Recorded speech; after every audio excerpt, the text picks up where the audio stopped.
بسم اللہ الرحمن الرحیم۔ محترم ناظرین السلام علیکم۔ ناظرین، پل صراط جہنم کے اوپر ایک پل ہے اور ہم سب کو ایک دن اس پر سے گزرنا پڑے گا۔ وہ عظیم لوگ کون ہوں گے جو اس پل سے آسانی سے گزر جائیں گے؟ آپ کے لیے یہ جاننا ضروری ہے کہ اس پل کو بغیر گرے کیسے پار کیا جائے گا، کیونکہ اس پل کے آخر میں ایک ایسا دروازہ ہے جس میں داخلے کے لیے ایک انسان کو بنایا گیا ہے اور جو اس دنیا میں اچھی زندگی گزارنے کا انعام ہوگا۔ اس کو سمجھنے کے لیے کہ کس طرح ہم پل صراط پر پہنچیں گے، اسے ہم سب کو پار کرنا ہوگا۔ ہمیں اس لمحے کو جانا ہوگا جہاں سے قیامت کا آغاز ہوگا، اور جب چاند اور سورج ایک ساتھ جمع ہونا شروع ہو جائیں گے اور لوگ اس طرح خوف و ہراس میں کھڑے ہوں گے کہ وہ اپنے والدین، اپنے بچوں کو بھی نہیں جانتے ہوں گے، اور ہر کوئی حیرت اور خوف میں مبتلا ہوگا، اور ہر کسی کی کوشش ہوگی کہ کس طرح اس عذاب سے بچا جائے، لیکن تب بہت دیر ہو چکی ہوگی، اور تب کسی کے لیے اس دن کی ہولناکی سے بچنے کا کوئی طریقہ نہیں ہوگا۔ وہ دن آئے گا جب تمام جاندار ہلاک ہو جائیں گے، کیونکہ وہ فیصلے کا دن ہوگا، لیکن وہ آخری دن نہ ہوگا۔ اس کے برعکس وہ اس بات کا اشارہ ہوگا کہ اصل زندگی تو اب شروع ہوئی ہے، جبکہ قیامت کا دن پھوٹ پڑے گا تو اسرائیل علیہ السلام ہر شخص کی روح قبض کر لے گا، یہاں تک کہ تمام فرشتوں کی جان بھی حضرت اسرائیل علیہ السلام لے لیں گے، اور صرف اسرائیل علیہ السلام اور اللہ کی ذات باقی رہ جائے گی، اور تب حضرت اسرائیل علیہ السلام کو بھی موت کا مزہ چکھنے کا حکم دیا جائے گا۔ تب کائنات جو کچھ لمحے رواں دواں تھی، وہاں مکمل خاموشی چھا جائے گی۔ وہ ذات جو تمام کائنات کا پروردگار ہے، صرف وہی ذات باقی رہے گی، لیکن کائنات کی یہ خاموشی زیادہ دیر نہیں چلے گی، کیونکہ اللہ تعالیٰ دوبارہ حضرت اسرافیل علیہ السلام کو زندہ کریں گے اور حکم دیں گے کہ اب ہمارے نئے مرحلے کے پہلے مرحلے ترتیب دیے جائیں گے، یعنی مر کر ایک بار پھر زندگی۔ اسرافیل علیہ السلام دوبارہ سور پھونکنے کے بعد جن و انس کے ساتھ ساتھ جانوروں کو بھی دوبارہ زندہ کیا جائے گا، اور تب ایک طویل خاموش انتظار کے بعد حساب و کتاب کا وقت آئے گا۔ ہم سب کے پاس میلوں لمبی ایک نوٹ بک آئے گی، اور دو فرشتے جنہوں نے ہماری پوری زندگی میں دائیں اور بائیں بازو سے وابستہ جو تمام اچھے اور برے کاموں کو نوٹ کرنے کے ذمہ دار تھے، یعنی ہماری ساری زندگی کے حوالے سے ان فرشتوں نے ہماری زندگی سے متعلق وہ نوٹ بک بھر دی ہوگی۔ ہمارے نیک اعمال اور گناہوں کا وزن کیا جائے گا جو بائیں اور پیچھے کی طرف سے نجات دلائے گا۔ ہمارے اعمال کو ایک میزان میں تولا جائے گا، میزان کے اسٹیج سے نکل کر ہر انسان کو پل صراط پر پہنچایا جائے گا، جس کے بالکل نیچے جہنم ہوگی۔ وہ پل جو 7 مراحل پر مشتمل ہوگا، یا تو ہم ان مراحل کو عبور کر کے جنت کے دروازے سے داخل ہو سکتے ہیں، یا پھر ہم نیچے گر جائیں گے۔ پل صراط جنت اور جہنم کے درمیان ایک راستہ ہے، یعنی جنت جہاں ہم اپنے پیاروں کے ساتھ ہمیشہ ہمیشہ کے لیے رہیں گے، جہاں ہم اس راستے کے آخر میں ابدی خوشی تک پہنچیں گے۔ اور ہمارے آخری نبی حضرت محمد صلی اللہ علیہ وآلہ وسلم نے ہمیں اس بارے میں بہت اہم معلومات دی ہے کہ اس پل کو کون پار کرے گا اور اس پل کو کس طرح پار کیا جائے گا۔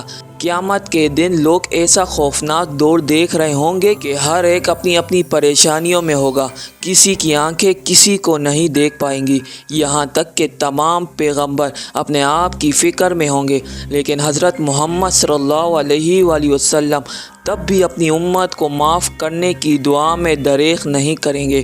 پل صراط کے آغاز میں وہ ہمیں اللہ کی طرف سے دی گئی اجازت سے اپنی شفاعت کے منتظر ہوں گے۔ پل صراط کے لمبے راستے پر 7 مرحلے ہوں گے۔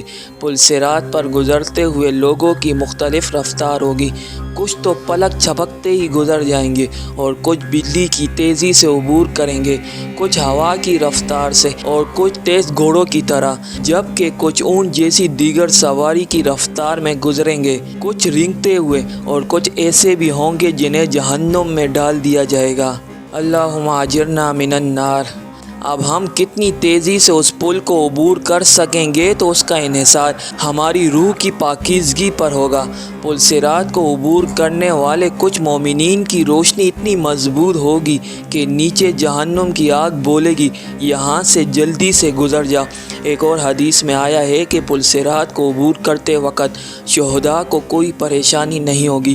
جیسے کہ پہلے ذکر ہو چکا کہ پل صراط کو عبور کرنے کے لیے 7 مراحل سے گزرنا پڑے گا، اور ان 7 مراحل پر ہماری زندگی کے مختلف پہلوؤں کے بارے میں سوالات کیے جائیں گے۔ پل صراط پر ہم سے پہلا مسئلہ جس کے بارے میں ہم سے پوچھ گچھ کی جائے گی وہ ہے ایمان۔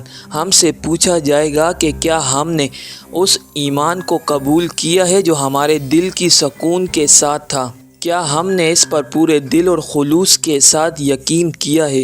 اگر اللہ، فرشتوں، کتب، انبیاء اور تقدیر پر ہمارا ایمان مضبوط ہوگا تب ہمیں پہلا مرحلہ پار کرنے میں کوئی پریشانی نہیں ہوگی اور ہم اس پل سے گزر کر دوسرے مرحلے میں پہنچ جائیں گے۔ پل صراط کے دوسرے مرحلے پر نماز کا سوال پوچھا جائے گا، وہ عبادت جو ہم پر دن میں 5 بار فرض ہے۔ تیسرے مرحلے میں ہم سے پوچھا جائے گا کہ کیا ہم نے اپنی دولت کو ایک حد تک ضرورت مندوں کے ساتھ بانٹا تھا، یعنی یہاں زکوٰۃ کے بارے میں پوچھا جائے گا۔ روزہ جو اسلام کے 5 ارکان میں سے ایک ہے، پل صراط کے چوتھے مرحلے پر ہمارا استقبال کرے گا۔ اگر ہم اپنے روزوں کو اللہ رب العزت کے حکم کے مطابق پورا کر سکیں تو اس کا مطلب یہ ہے کہ ہم جنت کے ایک قدم اور قریب پہنچ جائیں گے۔ اس کے بعد سوال پوچھا جائے گا کہ اللہ نے ہمیں موقع دیا تھا اور استطاعت بھی دی تھی تو کیا ہم نے حج ادا کیا تھا؟ اگر یہاں بھی کامیاب ہو گئے تو پل صراط کے 5 مرحلے پر کسی رکاوٹ کے بغیر آگے جانے دیا جائے گا۔ پھر اپنے والدین اور اپنے رشتہ داروں کے ساتھ اچھے تعلقات کا پوچھا جائے گا، لہٰذا رشتہ داروں سے ملنے کے وقت ہمیں اپنے رشتہ داروں پر توجہ دینی چاہیے۔ ایک شخص جو چاہتا ہے کہ میرا رزق بڑھے اور میری عمر طویل تر ہو تو وہ اپنے رشتہ داروں کے ساتھ اچھا سلوک کرے۔ اگر ایک انسان اپنے والدین کا احترام کرنے میں کامیاب رہا تو اس کا یہ عمل اسے جنت سے ذرا پہلے اسے آخری مرحلے تک پہنچنے میں مدد دے گا۔ اگر آپ نے ان تمام باتوں کا خیال رکھا تو اس آخری مرحلے پر آپ کو پریشان ہونے کی ضرورت نہیں ہوگی، کیونکہ پل صراط کی دوسری جانب حضرت محمد صلی اللہ علیہ وآلہ وسلم اپنی امت کے لیے جنت کے دروازے پر کھڑے دعا کر رہے ہوں گے۔ دعا ہے کہ اللہ رب العزت ہم سب کو پل صراط کے تمام مراحل سے بغیر کسی رکاوٹ کے گزارے اور ہمیں جنت میں آپ صلی اللہ علیہ وآلہ وسلم کے ساتھ جانے کا اعزاز عطا فرمائے، آمین۔ ناظرین، اسی امید کے ساتھ آج کی یہ ویڈیو آپ کو ضرور پسند آئی ہوگی۔ ویڈیو پسند آنے کی صورت میں ویڈیو کو لائک کر کے اور ہمارے چینل کو سبسکرائب کرنا مت بھولیے۔ انشاءاللہ اسی طرح ایک اور معلوماتی اور اسلامی ویڈیو کے ساتھ آپ کی خدمت میں حاضر ہوں گے۔ تب تک کے لیے اجازت دیجیے، اللہ نگہبان۔